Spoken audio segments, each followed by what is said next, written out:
अजीज नाजरीन, मैं अयाद ज़रीफ आप तमाम देखने वालों को हमारे रोज के बाइबली मुतालियाती प्रोग्राम की नई किस्त में खुशामदीद कहता हूँ। आज के प्रोग्राम में हम पहले सैमुअल के 15वें बाब का मुतालिया करेंगे और ये जानेंगे कि खुदा ने मुकम्मल तौर पर साउल को अपने लोगों बनी इसराइल पर बादशाह होने के लिए रद्द कर दिया था। प्रोग्राम के आगाज में सबसे पहले मैं खुदा के खादमीन को खुशामदीद कहूँगा। डॉक्टर फयाज खुशामदीद। शुक्रिया भाई। Doctor Osama खुशामदीद। जी बहुत शुक्रिया। इसके साथ ही मैं स्टूडियो में आए हमारे दीगर मेहमानों को खुशामदीद कहूँगा। भाई उसामा, इस अहम बाब में यानी 15वें बाब में अमालीक का जिक्र हुआ है, लिहाजा अब मैं 15वें बाब की कुछ आयत पढ़ूंगा और फिर आपसे सवाल पूछूंगा। और सैमुअल ने साउल से कहा कि खुदावन ने मुझे भेजा है कि मैं तुझे मसा करूं ताकि तू इस कौम इसराइल का बादशाह हो। सो अब तू खुदावन की बातें सुन। रब्बुल अफ़वाज यूं फरमाता है कि मुझे इसका ख्याल है कि अमालीक ने इसराइल से क्या किया, और जब ये मिस्र से निकल आए तो वो राह में उनका मुखालिफ होकर आया। सो अब तू जा और अमालीक को मार और जो कुछ उनका है सबको बिल्कुल नाबूद कर दे, और उन पर रहम मत कर, बल्कि मर्द औरत, नन्हे बच्चे और शीरखार, गाय बैल और भेड़ बकरियां, ऊंट और गधे सबको कत्ल कर डाल। सो साउल ने लोगों को जमा किया और तलाइम में उनको गिना। सो वो 2 लाख प्यादे और यहूदा के 10,000 मर्द थे। भाई मैं पूछना चाहूंगा कि अमालिक कौन है और साउल को उन्हें इतनी बेरहमी से मारने का हुक्म क्यों मिला? जब हम अमालीकी के मुतल्लिक बात करते हैं तो पूरा मंजर जानने के लिए हमें 2 पहलू पर गौर करना चाहिए, तारीखी और अलामती पहलू। तारीखी पहलू से हमें पैदाइश 36 बाब में मिलता है कि अमालीकी ईसाऊ की नस्ल में से थे, और तारीख में जब बनी इसराइल असीरी के घर यानी मुल्क मिस्र में से निकल कर आए के कनान में रहे, और हैरान कुन तौर पर खरूज 17 बाब में अमालीकियों ने एक गैर मुमकिनाना अमल किया। हालांकि बनी इसराइल ने कभी उन पर हमला नहीं किया, ना उनसे दुश्मनी जाहिर की, इसराइल की गलती नहीं थी, तब भी अमालीकी आकर बनी इसराइल से लड़ने लगे और खुदा के लोगों में कमजोरियों का कत्ल किया गया। गौर करें कि अमालीकी ईसाऊ की नस्ल से थे और खुदा के लोगों में याकूब के कबीले थे। उनके दौरान एक खूनी रिश्ता था, लेकिन उस रिश्ते के बावजूद हम अमालीकियों को ये कहते देखते हैं कि इसके तहरीकी पहलू है। इसका तारीखी अलामती पहलू के हवाले से हम जानते हैं कि ईसाऊ और उसकी नस्ल जिस्म को जाहिर करती है, जो कि जिस्मानी नीयत के तौर पर हमारे अंदर मौजूद है। हमें जिस्मानी नीयत मौजूद है जैसे हम पहले थे। दरअसल ये हमेशा इसके साथ होता है जो मसीह को कबूल करके एक नई फितरत हासिल करता है, मगर वो जानता है कि जिस्म की ख्वाहिशात रूह के खिलाफ हैं और रूहानी ख्वाहिशात जिस्म के खिलाफ हैं। बाइबल में इस बात का यही मतलब है। सो खुदावंद अमालीकियों से नस्ल दर नस्ल जंग करता रहेगा। जिस्म और रूह के दरमियान ये जंग रहेगी, क्योंकि जिस्म रूह के खिलाफ ख्वाहिश करता है और रूह जिस्म के खिलाफ। खुदा हमें हुक्म देता है कि जिस्म की ख्वाहिशात से दूर रहें और इसमें कोई नरमी नहीं, और अगर रूह से बदन के कामों को नेस्त व नाबूद करोगे तो जीते रहोगे। और जिस्म के कामों में सिर्फ बदकारी, बुराई और गुनाह नहीं है, बल्कि जिस्म के काम ऐसे भी हो सकते हैं जो अच्छे दिखते हों, जैसे खैराती काम या मजहबी काम। खुदा जिस्म के ऐसे कामों को मुकम्मल तौर पर रद्द करता है जो जिस्म के एतबार से चलते हैं। देखें, या तो ये मजहबी काम है, खुदा जिस्म के ऐसे कामों को मुकम्मल रद्द कर देता है जो जिस्म के एतबार से चलते हैं, खुदा को खुश नहीं कर सकते हैं। हम रोमियोस के 7वें और 8वें बाब में ये पढ़ते हैं। अमालिकियों से सख्त तरीके से पेश आना जिस्म और उसकी ख्वाहिशात से सख्त तरीके से जिस्म का मतलब ख्वाहिशात से भी है, और अपने नज़ा को मुर्दा करो जो जमीन पर है। डॉक्टर फयाज, 5वीं आयत में हमने पढ़ा, और साउल अमालिक के शहर को आया और वादी के बीच घात लगाकर बैठा, और साउल ने कीनियों से कहा कि तुम चल दो, अमालिकियों के बीच से निकल जाओ, ताना हो कि मैं तुमको उनके साथ हलाक कर डालूं। इसलिए कि तुम सब इसराइलियों से जब वो मिस्र से निकल आए मेहर के साथ पेश आए। क्या आप बता सकते हैं कि कीनी कौन थे?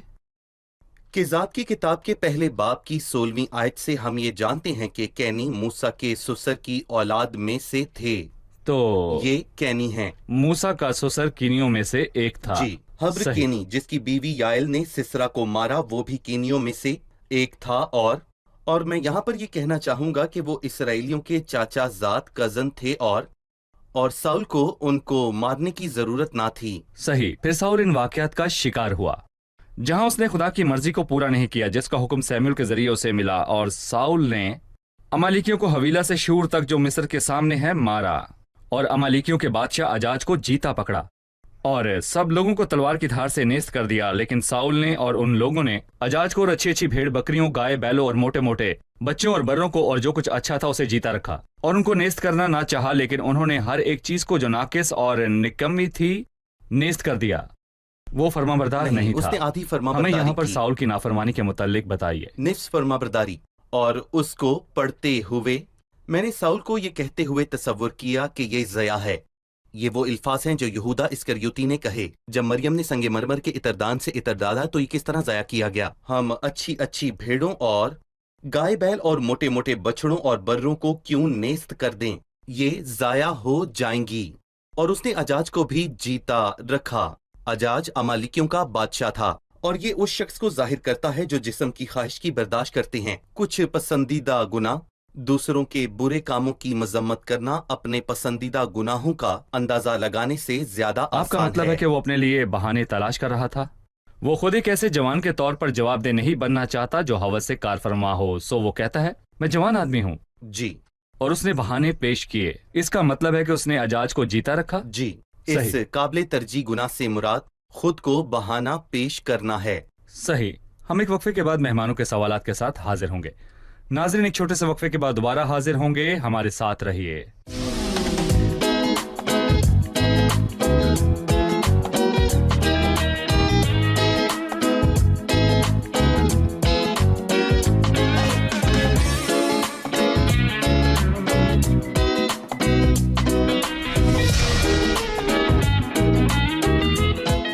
خوش آمدید۔ آئیے بڑھتے ہیں مہمانوں کی جانب اور جانتے ہیں ان کا سوال۔ 15ویں باب میں ہم نے پڑھا کہ خدا نے ساؤل کو امالیکیوں کو مارنے کا حکم دیا، مرد و عورت، بچوں اور جانوروں سب کو۔ کیا یہ عجیب نہیں کہ ہمارے رحیم خدا نے اس قدر بے رحم اور خوفناک حکم دیا؟ اس کے بارے میں کیا کہیں گے؟ جی بھائی، ہمارا رحیم خدا اپنے لوگوں کو، بچوں کو اور نوجوانوں، بوڑھوں اور عورتوں کو مارنے کا حکم کیسے دے سکتا ہے؟ جی، میں آپ کے ان الفاظ پر کہوں گا رحیم خدا کا ایسا حکم۔ دنیا عجیب ہے، جی یہ عجیب ہے۔ بائبل بتاتی ہے کہ عدالت خدا کا عجیب کام ہے۔ بدکاروں کی موت سے خدا کو کچھ خوشی حاصل نہیں ہوتی، بلکہ اس سے کہ وہ توبہ کر کے خدا کی طرف لوٹ آئیں، کیونکہ ہمارا خدا کثرت سے معاف کرنے والا ہے۔ لیکن اگر گناہگار گناہ کرتا رہے اور خدا کے دیے ہوئے توبہ کے تمام موقعوں کو ضائع کر دے تو کیا یہ تب بھی عجیب ہوگا کہ خدا شریر کو ہلاک کرے؟ دراصل یہ خدا کا حق ہے، کیونکہ اس نے انہیں کافی وقت دیا۔ خدا نے امالیکیوں کو نابود کرنے کا حکم دیا، پر یہ خروج 15ویں باب میں بنی اسرائیل کے خلاف امالیکیوں کے گناہ کے 400 سال سے بھی زیادہ عرصے کے بعد پورا ہوا۔ وہ ایام جن میں قاضی عدالت کیا کرتے تھے، اور شاہ اسرائیل کے 400 سال بعد بھی امالیکی تب بھی خدا اور اس کے لوگوں کے خلاف اپنی دشمنی پر اصرار کر رہے تھے، سو ان کی عدالت ہونی تھی۔ وہ اب تک برائی میں زندگی بسر کر رہے تھے۔ خدا انہیں توبہ کرنے کا ایک موقع فراہم کرتا ہے۔ شاید یہ پروگرام سامعین میں سے کسی کے لیے ایک موقع ہو۔ دیکھیں، وہ ہر بار آپ کو موقع دیتا ہے، وہ ہر کسی کو موقع دیتا ہے کیونکہ وہ آپ سے پیار کرتا ہے، پر اگر وہ گناہ میں رہنے پر اصرار کرتا ہے تو پھر اس کی عدالت سے حیران مت ہوں، کیونکہ خدا ہمیشہ کہتا ہے مگر میرے ان دشمنوں کو جنہوں نے نہ چاہا کہ میں ان پر بادشاہی کروں، یہاں لا کر میرے سامنے قتل کرو۔ ہر گناہ گار کو خدا کے پاس لوٹنے کا پورا موقع دینے کے بعد اس کی مزاحمت اور عدالت ہوتی ہے، اور اس میں کوئی جانبداری نہیں ہے، کیونکہ گناہ کی مزدوری ہمیشہ سے ہی گناہ کی مزدوری موت رہی ہے، سزا اور عدالت۔ اگر خدا کے لوگ گناہ کریں تو بھی عدالت ہے، اور ہم نے دیکھا کہ اپنی نافرمانی کی وجہ سے کیسے اسیر ہوئے۔ خدا کے اصول ہمیشہ اٹل ہیں اور ہمیشہ قائم رہتے ہیں۔ خدا ہمیشہ قائم رہتا ہے۔ ہم اس بات میں یہ بھی اضافہ کر سکتے ہیں کہ خدا کے پاس عدالت کا کل اختیار ہے، اور جیسا کہ ایک بار جی اس نے پانی کا طوفان بھیج کر گناہ گاروں کی عدالت کی، ایک مرتبہ اس نے لوگوں کی عدالت کی اور سدوم اور عمورہ کے شہروں اور کو شہروں کو راہ راہ کر دیا۔ اس نے قوموں کی عدالت کے لیے اپنے لوگوں کو استعمال کیا۔ شاید خدا اپنے لوگوں کو سکھانا چاہتا ہے کہ پاک کیسے رہیں۔ وہ انہیں بتانا چاہتا ہے کہ گناہ سے نفرت کریں، کیونکہ اس قوم کی تباہی کے پیچھے یہی وجہ تھی۔ سو خبردار ہو اور ہوشیار رہو، جیسے کہ بنی اسرائیل کے لوگوں کو جن کو خدا نے اپنی عدالت کے لیے استعمال کیا، ان کو مارنے یا جیتا رکھنے کا فیصلہ بنی اسرائیل نے نہیں کیا، جیسے ان کی مرضی ہو۔ 10ویں آیت میں تب خداوند کا کلام سیموئیل کو پہنچا کہ مجھے افسوس ہے کہ میں نے ساؤل کو بادشاہ ہونے کے لیے مقرر کیا، کیونکہ وہ میری پیروی سے بھر گیا ہے اور اس نے میرے حکم نہیں مانے۔ پر سیموئیل کا غصہ بھڑکا اور وہ ساری رات خداوند سے فریاد کرتا رہا۔ بھائی فیاض، میں جاننا چاہوں گا کہ خدا نے لفظ افسوس کیوں استعمال کیا، کیا وجہ تھی؟ لفظ افسوس سے مراد اسے پچھتاوا تھا کہ اس نے ساؤل کا چناؤ کیا اور انہوں نے ایک خاص جسمانی معیار کے مطابق ایک بادشاہ مانگا تاکہ ان کو تسلی ہو، اور خدا نے ان کو جواب دیا۔ لیکن خدا نے اپنا طریقہ بدل لیا، اور یہ مجھے خدا کے طریقوں کے ایک اصول کے بارے میں یاد دلاتا ہے۔ اور پہلے کرنتھیوں کے 15ویں باب میں یوں لکھا ہے کہ لیکن روحانی پہلے نہ تھا بلکہ نفسانی تھا، اس کے بعد روحانی ہوا۔ لیکن میں یہاں کہوں گا کہ خدا نفسانی شخص کو موقع فراہم کرتا ہے، اور جب وہ شخص ناکام ہو جاتا ہے تو خدا اس روحانی شخص کا استعمال کرتا ہے جسے خدا نے چنا ہے۔ ہم یہ اساؤ اور یعقوب اور اسحاق اور اسماعیل اور ساؤل اور داؤد کے قصے میں واضح دیکھتے اور ہیں، پہلا انسان پہلے یعنی انسان آدم۔ اور آخری انسان میں دیکھتے ہیں، اور یہ واضح تھا کہ ساؤل ناکام ہوا اور خدا اس سے ہٹا کر اپنے دل کے مطابق ایک شخص چنے گا جو داؤد ہے۔ پر سیموئیل کے رد عمل میں وہ فریاد کرنے لگا، پس سیموئیل کا غصہ بھڑکا اور وہ ساری رات خداوند سے فریاد کرتا رہا۔ ہم یہاں دیکھتے ہیں کہ یہ شخص کتنا عظیم تھا، اور میرا خیال ہے کہ سیموئیل کو بھی ایسی ہی ایک رات یاد آتی ہے جب خدا نے اسے اس عدالت کا بتایا جو ایلی پر نازل ہوگی، اور میرا خیال ہے کہ سیموئیل نے ایلی کے دکھ میں ایک بھیانک رات گزاری، اور یہاں بھی وہی احساس رحم دلی اور ہمدردی ہے، اس میں شفاعت کی روح تھی۔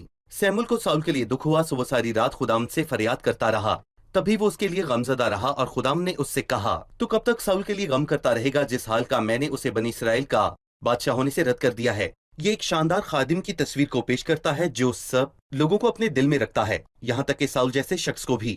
12ویں آیت میں اور سیموئیل سویرے اٹھا کے صبح کو ساؤل سے ملاقات کرے، اور سیموئیل کو خبر ملی کہ ساؤل کو مل کر آیا تھا، اور اس نے اپنے لیے یادگاری کھڑی کی اور پھر کر گزرتا ہوا جلجال کو چلا گیا۔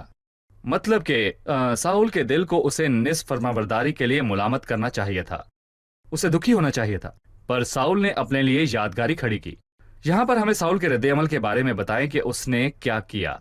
جی، جیسا کہ ہم نے پہلے بھی ذکر کیا کہ ساؤل جسم کی علامت ہے، وہ جسمانی نیت جو ہم میں بسی ہوئی ہے، اور یہ ہماری بات پر زور دیتی ہے کیونکہ ہمارا جسم یا ہماری پرانی شخصیت اس چیز سے نفرت کرتی ہے جس سے خدا محبت کرتا ہے، اور اس چیز سے محبت کرتی ہے جس سے خدا نفرت کرتا ہے۔ استشنا اس کے 16ویں باب میں خداوند کہتا ہے، اور نہ کوئی ستون اپنے لیے کھڑا کر لینا جس سے خداوند تیرے خدا کو نفرت ہے۔ پر ساؤل کو وہ پسند تھا جس سے خدا کو نفرت تھی، اسے اجاج پسند تھا اور اس نے اسے جیتا رکھا۔ خدا کو فرما برداری پسند ہے، لیکن ساؤل نے خدا کی حالانکہ نافرمانی ساؤل کی۔ نے کہا کہ میں نے خداوند کے حکم پر عمل کیا، دوسرے لفظوں میں نے کام پورا کیا۔ یقیناً، اور اس نے خود کو یہ یقین دلایا کہ اس کی ایک فرما برداری سے وہ مکمل طور پر خدا کا فرما بردار بن گیا ہے۔ کسی نے ایک دفعہ یہ خوبصورت بات کہی کہ 90% فرما برداری 10% نافرمانی سے ہے، 10%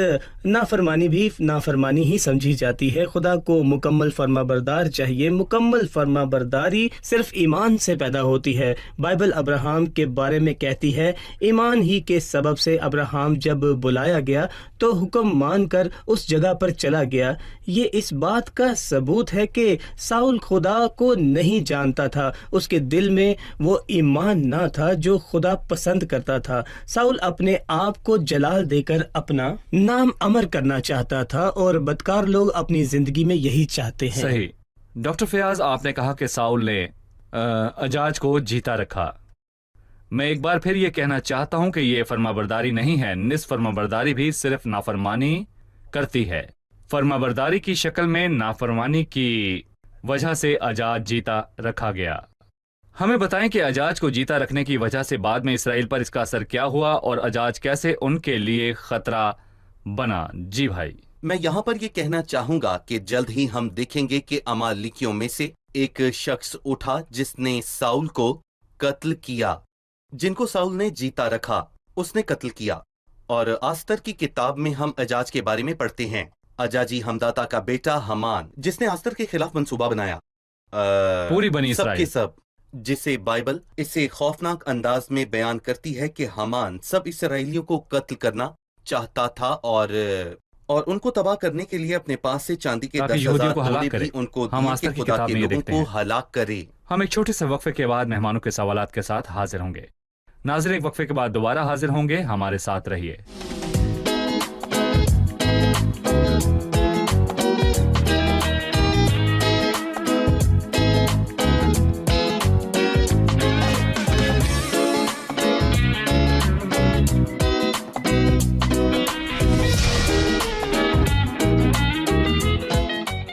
खुशामदीद। आइए बढ़ते हैं मेहमानों की जानिब और जानते हैं उनका सवाल।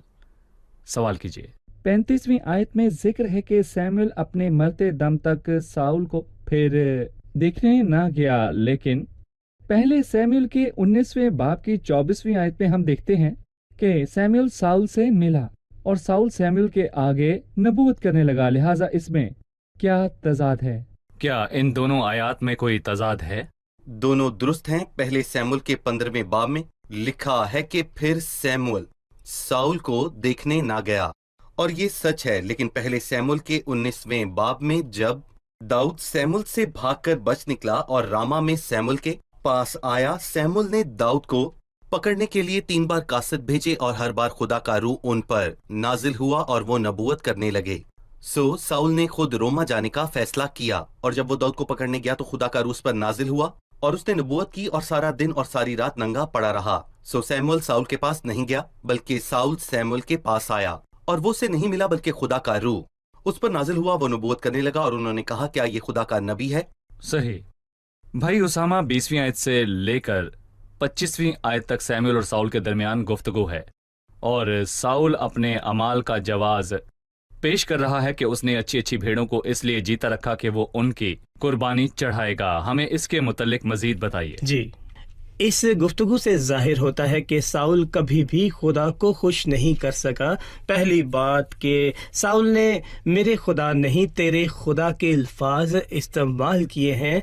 उसने कभी भी नहीं कहा कि खुदावंद मेरा खुदा है, इस्तेमाल किया। जी, उसने कभी नहीं कहा कि खुदावंद मेरा खुदा है, और उसने कभी खुदावंद को खुदा नहीं समझा। ये जाहिर करता है कि वो खुदा से और उसके ख्याल से कितना दूर था।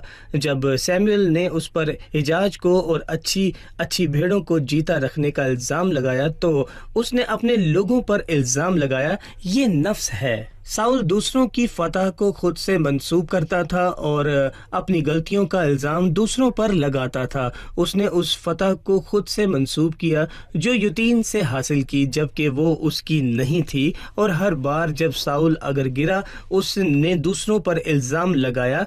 13वें बाब में उसने सैमुअल पर इल्ज़ाम लगाया और कहा, तू ठहराए हुए दिनों के अंदर नहीं आया, इसलिए मैं मजबूर होकर सोख्तनी कुर्बानी गुजरान रहा हूँ। 14वें बाब में साउल ने कहा कि यतीन ने गुनाह किया। 15वें बाब में लोगों ने गुनाह किया और अच्छी अच्छी भेड़ों को जीता रखा, जबकि एक बादशाह की हैसियत से उस फैसले का जिम्मेदार था, पर वो दूसरों पर ही इल्ज़ाम लगाने में माहिर था, दूसरों पर इल्ज़ाम लगाता था। इल्ज़ाम लगाने में माहिर था। सैमुअल ने एक अहम सलाह दी, देख फरमाबरदारी कुर्बानी से और बात मानना मेंढों की चर्बी से बेहतर है। देखें, खुदा हर चीज को जानता है और वो हमारे दिलों से वाकिफ है और वो हमारी रविशों से भी वाकिफ है। फरमाबरदारी खुदा से मोहब्बत और उस पर भरोसा रखने का वाहिद सबूत है, और खुदा की नाफरमानी से साउल ने खुदा पर अपना अदम भरोसा, अदम एतमादी, खुदा का हुक्म मानने की नापसंदगी को जाहिर करता है, और वो देखा जाता है कि हमेशा से ही खुदा से वो दूर रहा है। सही। डॉक्टर फयाज, मेरा आपसे एक आखिरी सवाल ये है, यूं लगता है कि साउल तौबा करना चाहता है और 25वीं आयत में वो कहता है, सो मैं तेरी मिन्नत करता हूं कि मेरा गुनाह बख्श दे और मेरे साथ लौट चल ताकि मैं खुदा उनको सजदा कर सकूं। सैमुएल ने साउल से कहा, मैं तेरे साथ साथ नहीं लौटूंगा क्योंकि तूने खुदा उनके कलाम को रद्द किया है। और इसी तरह हम 29वीं आयत में पढ़ते हैं, और जो इसराइल की कुवत है वो ना तो झूठ बोलता है और ना पछताता है क्योंकि वो इंसान नहीं है कि पछताए।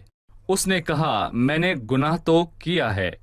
यूं जाहिर होता कि वो तौबा करने का ख्वाहिशमंद था, तो भी मेरी कौम के बुजुर्गों और इसराइल के आगे मेरी इज्जत कर और मेरे साथ लौट चल ताकि मैं खुदा तेरे खुदा को सजदा करूं। पर सैमुएल लौटकर साउल के पीछे हो लिया और साउल ने खुदा को सजदा किया। लिहाजा क्या इसका शुमार तौबा में होता है? ये झूठी तौबा है ताकि अपने लोगों के सामने इज्जत पाएं। उसे खुदा के साथ अपने ताल्लुक की परवाह नहीं थी, वो बस लोगों में इज्जत पाना चाहता था।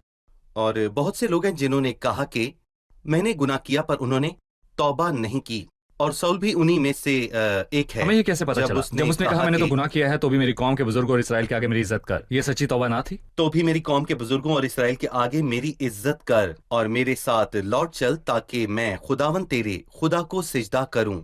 और मैं कहूंगा कि उसने तब भी अपना आप नहीं दिखाया, बिल्कुल भी नहीं एक दिखाया। झूठी तौबा की, एक झूठी देखिए तौबा भाई, मैं की ताकि कहूंगा उसकी कि इज्जत उसमें हो। आजिजी, रोना या पछतावा नहीं था, और उसे सच्ची तौबा करने की बिल्कुल भी ख्वाहिश नहीं थी। देखिए, सही। साउल और दाऊद में फर्क है। दाऊद खुदा के दिल के दाऊद, मुताबिक जी। एक शख्स था, तब भी उसने गुनाह किया, पर साउल ने गुनाह किए और इज्जत अफजाई चाही कि सैमुएल उसके साथ लौटे कि जैसे उसने कुछ गलत नहीं किया और कुछ सही। पर जब नातन ने दाऊद से कुछ कहा, वो शख्स तू ही है, जब हम जान गए कि खुदा ने तब ही उसे मुआफ कर दिया और कहा खुदावन ने भी तेरा गुनाह बख्शा, तब भी वो अपना पलंग आंसुओं के साथ हमेशा भिगोता ज़बूर रहा। 51 ये तौबा का ज़बूर जी है। बिल्कुल, तौबा का ज़बूर। मैं ये गुनाह करके खुदा का दिल कैसे तोड़ दूं? सही, बहुत शुक्रिया। अब हम मेहमानों के साथ मिलकर किस्त की दोहराई करेंगे। हम जानते हैं कि अमालिकियों और उसकी नस्ल से सख्त तरीके से पेश आने का हुक्म था। अमालिक किसको जाहिर करता है और हम इसके मुतालिक क्या जानते हैं? अमालीकी असाव की नस्ल में से एक बदकार कौम थी। तारीखी लिहाज से अमालीकी खुदा के लोगों का पीछा करके उनको कत्ल करते थे। खुदा बहुत अरसे उनके साथ तहम्मुल से पेश आया, पर उनका मौका खत्म हुआ, सो खुदा ने उनके साथ सख्ती से पेश आना शुरू किया। लेकिन रूहानी लिहाज से ईसाऊ जिस्म या नफ्स को जाहिर करता है। सो अमालिक जिस्म के कामों को जाहिर करता है, और नया अहदनामा हमें सिखाता है कि जिस्म के कामों में सख्ती से पेश आओ और अपने अज़ा को मुर्दा करो जो जमीन पर है, ताकि अपने जिस्म की तरबियत करो। सो खुदा ने हमें पहले ही तंबीह की कि अमालिक जिस्म को जाहिर करता है, जिससे सख्ती से पेश आना। जिस्म हमारी पुरानी शख्सियत हमारी है। पुरानी बुरी फितरत। किनी कौन है? आपको उनके बारे में क्या मालूम है? कुसात की किताब में हम जानते हैं कि वो मूसा के ससुर की नस्ल में से हैं। हबर केनी उनमें से था और उसकी बीवी याइल जिसने सीसरा को मारा। साउल को पास उनको मारने की कोई वजह न थी। बहुत शुक्रिया। खुदा आप सबको बरकत दे। अगले प्रोग्राम में आप सबसे फिर मुलाकात होगी। खादमीन का आपको भी बरकत शुक्रिया। दे। खुदा आपको बरकत दे। हम अपने मुताले को अगले प्रोग्राम में जारी रखेंगे। अजीज नाजरीन, खुदा चाहता है कि हम उसकी फरमाबरदारी करें। हर सूरत में वो हमारी फरमाबरदारी चाहता है। फरमाबरदारी लाजमी है। निस्फ फरमाबरदारी में फरमाबरदारी की शक्ल में नाफरमानी छुपी होती है। रूहानी मामलात और फरमाबरदारी नाकाबिले तरदीद हैं। कोई अच्छा काम नहीं जो बुरे काम को साफ कर दे। खुदा की नज़र में फरमाबरदारी फरमाबरदारी है और नाफरमानी नाफरमानी है। खुदा रूहानी और दुनियावी मामलात में फरमाबरदारी चाहता है, लिहाजा फरमाबरदारी से क्या मुराद है? तो ये अपनी जिंदगी में सारा इख्तियार खुदा के सपोर्ट करने का नाम है और उसके हुक्मों के मुताबिक जिंदगी को बसर करना। बाइबल फरमाती है, लेकिन कलाम पर अमल करने वाले बनो, ना महज सुनने वाले। अगर खुदा मोहब्बत के बारे में बात करता है, सो आपको मोहब्बत रखनी चाहिए। जब वो कहता है कि इसी पर कनायत करो जो है, तो आपको ऐसा ही करना चाहिए। जब खुदा पाकीज़गी की बात करता है, ये नाकाबिले समझौता है। फरमाबरदारी फरमाबरदारी फरमाबरदारी। मसीह को कबूल करें, क्योंकि उसके बिना और खुदा की जिंदगी हासिल किए बिना आपके लिए हुक्म मानना मुश्किल होगा। जब आप मसीह पर ईमान के जरिए खुदा से जिंदगी हासिल करते हैं, तो आप उसके फर्जंद बच्चों में शामिल होते हैं, जिनको फरमाबरदारी की तरबियत दी गई है और जिनकी खुशी फरमाबरदारी में है। इसलिए कि जितने खुदा की रूह की हिदायत से चलते हैं, वही खुदा के बेटे हैं। आपसे अगले प्रोग्राम में फिर मुलाकात होगी। खुदा आपको बरकत दे।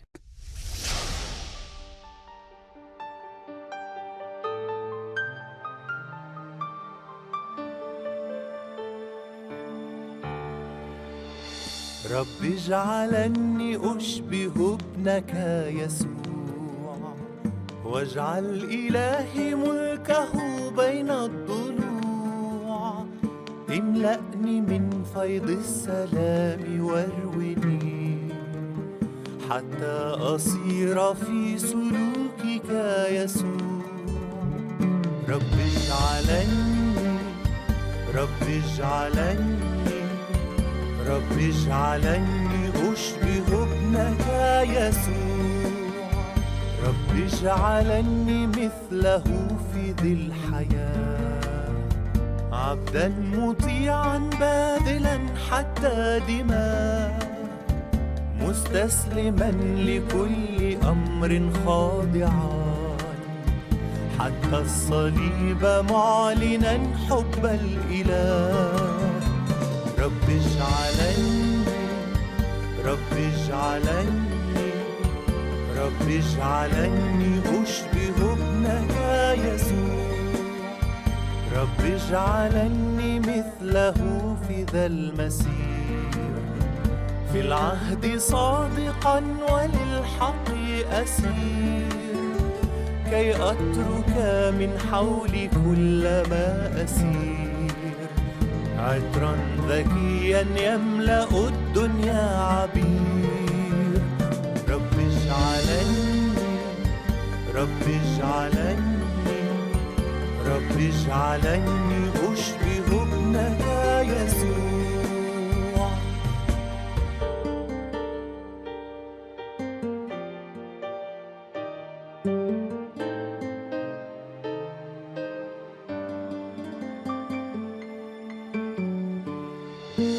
رب اجعلني أسعى في سفارتي، ليلا نهارا أطلب لأمتي، لا يملكني اليأس أو أي فشل، لكن بفيض الشكر أرجو طلبتي. رب اجعلني، رب اجعلني، رب اجعلني أشبه ابنك يسوع.